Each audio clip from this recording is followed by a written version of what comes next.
Do you think she's dead? She's breathing, you idiot. Tinny voices permeate the twilight space between sleeping and waking. I groan and pull the thick covers over my head. See? I told you. Something hard thunks onto flesh, and the screeching wail of an imp stabs through my skull, erasing any hope that they will find some other entertainment before I'm fully awake.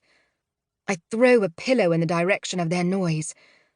It's too early for your nonsense. Not nonsense, mistress. Their squabble ceases.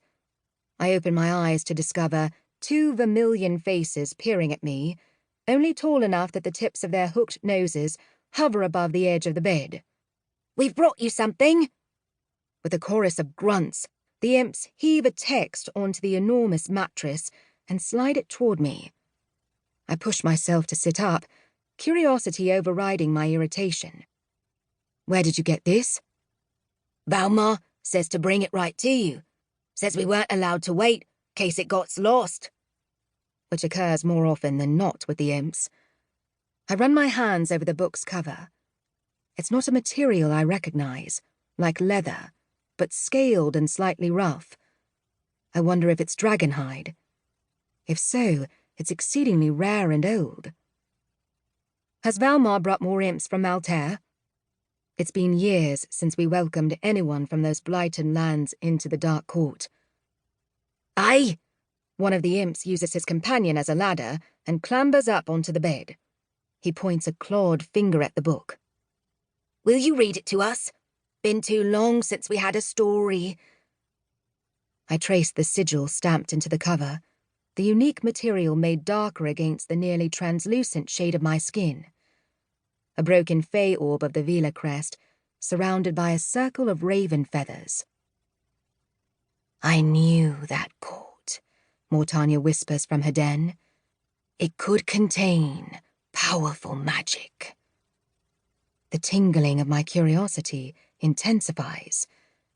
I've learned so much from the relics and books the imps carried with them from the ruins of Maltaire. All manner of rituals and the history of the Vila courts. I cannot wait to see what secrets this one provides. Maybe, impossibly, even something about breaking curses. I haven't even eaten breakfast, I say to the imps, hoping they'll scurry off and leave me to explore the book in peace. But the first one fishes a stone out of his pocket, tosses it into the air, and claps. By the time he catches it, the rock is transformed into a glazed pastry. He presents it to me with a flourish and a jagged-toothed smile.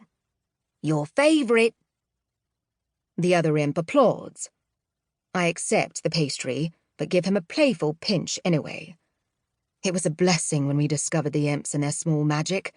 They can turn almost any bit of rock, wood, or material into a feast, and my skill in the kitchen never improved from the months I lived here alone. A story, then, I say around a mouthful of nutty chocolate filling, and crack open the text, releasing its smell of musty parchment. With plenty of guts and blood, one of the imps instructs, the veiny ridges of his ears quivering. Find one with a beheading. We love those. I thumb through the pages, scanning entries detailing various events in the Fallen Court. Council meetings and ceremonies and special occasions. Births and deaths. Logs and ledgers.